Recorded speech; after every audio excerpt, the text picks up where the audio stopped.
Final Fantasy VII is a lie. Before we dive straight into my theory, I wanted to go over some backstory as that would alleviate the troubles of context throughout. When I say Final Fantasy VII is a lie, I only mean after a certain point. So we're all familiar with the edgelord of edgelords, Cloud, but for this theory, we need to pay attention to not only what happens to him, but the people around him. Starting with Zack Fair.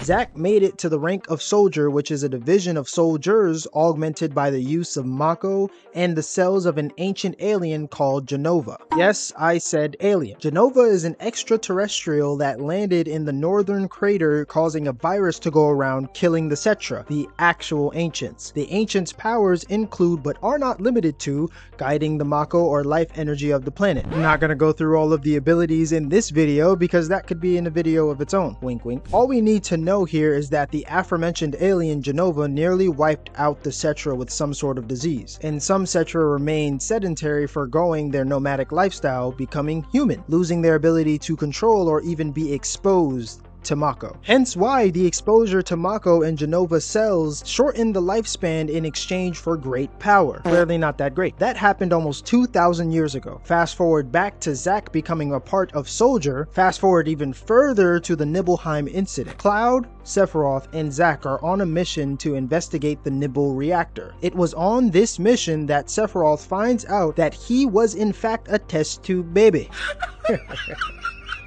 With Jenova ingrained in his DNA, a month later Sephiroth loses his mind, burning down Nibelheim, then goes off to free his thought-to-be mother, Jenova. Tifa, Cloud, and Zack run off to stop Sephiroth at the reactor. Tifa gets there first and finds her dad mortally wounded next to Sephiroth's Masamune. She tries to attack him and loses. Shocker. Then Zack gives it a try and also loses. Even more shocking. Then Cloud picks up the Buster Sword and runs it through Sephiroth. How? After a scuffle where the entire story could have been avoided if Cloud finished the job, Cloud gets impaled and throws Sephiroth into the life stream, then passes out with everybody else. Tifa is saved by her teacher Zangan, selfish. Then Cloud and Zack are taken back to Dr. Hojo's laboratory for experimentation. Zack wakes up, breaking both him and Cloud out of the lab. Wait a minute, slow down. After this begins the fantastical story of Final Fantasy VII as we know it. But what if that story doesn't exist? Or more like, what if it's all in Cloud's head and he never woke up? Let me explain. So just to put this into perspective, aside from Cloud being in a magical world, humans are still just that, humans. So the fragility that we are used to in our day-to-day lives still reign true in Final Fantasy. In fact, Cloud's struggle with said fragility is his main driving force. For example, the fact that he could not save Tifa when they were younger drove him to try his hand at Soldier. But he was weak enough to fail, or at least weak enough to not be interesting to Hojo. So how does a completely unremarkable human by this world's standards survive being impaled and experimented on? Mako magic? No. Not at all. I'm not buying that Cloud woke up with slight brain damage and Freaky Friday with Zack, and here's some stats to prove what I'm saying. We know that Cloud and Zack were experimented on for 4 years. Zack was already put through the process of Soldier so he could withstand it, but I doubt Hojo was gentle. So when Cloud woke up, he was in a catatonic state, meaning he was a vegetable, and that's complete luck that he was even alive. After researching on Google, of course, overall only 15% of patients in established medical coma for 6 hours will make a good or moderate recovery. Others will die 61% of the time, remain vegetative 12% of the time, or become permanently dependent on others for daily living 11% of the time. Prognosis depends on the cause of the medical coma. He was impaled, poisoned, and experimented on for 4 years. He should be dead, or at the very least unconscious. Many will say that it took him time to recover the ability to do things normally. What?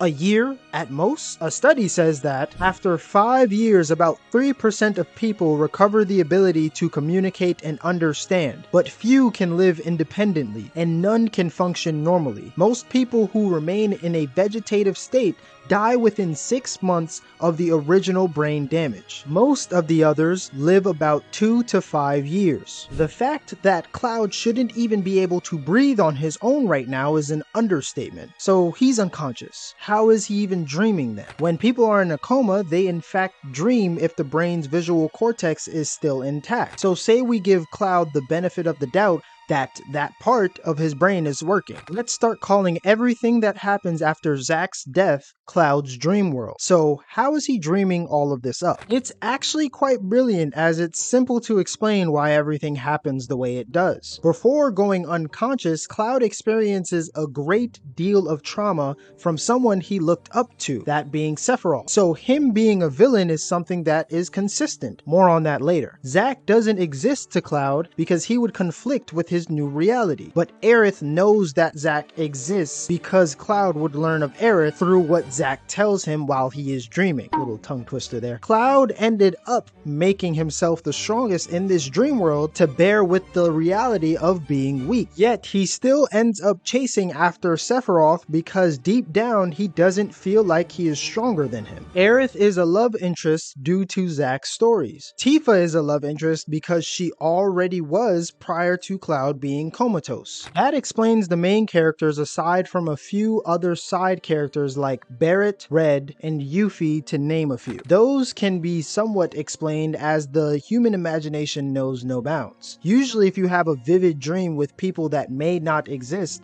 they mean something. This of course is only my interpretation. If you think otherwise, feel free to comment down below. Barrett represents Cloud's rebellious side. Barrett is willing to stand up for what he views as right, regardless of who he upsets in the process. We see examples of this all throughout the game. Yuffie, to me, represents Cloud's pride, as she is very proud of where she came from. Also, both of their mothers are dead due to unnatural circumstances. Red, or Nanaki, brilliantly represents Cloud's shame. Nanaki's shame revolves around the cowardice of his father, which turns out to be untrue when he gets back to Cosmo Canyon. That cowardice is Cloud's weakness. In a way, he also represents Cloud's inner child. As the story goes on, Cloud is continuously controlled to progress the story to the point Sephiroth gets what he wants. This I attribute to the outside world still moving around him. Maybe Tifa or Zack, or maybe even Aerith are still taking care of his body, telling him everything that is going on. Maybe the side characters that I theorized were made up were actually real and altered in Cloud's mind. That is neither here nor there. I just wanted to add that point to solidify the theory. What I truly think is going on is a mixture of both. There is a face-off going on outside of Cloud's dream world, but it isn't as fantastical as we are used to. Perhaps just the main points of the story are true, as certain events wouldn't be possible without outside intervention. What I mean by this is the black materia meteor, the white materia holy, Aerith's death, the plate falling in Midgar,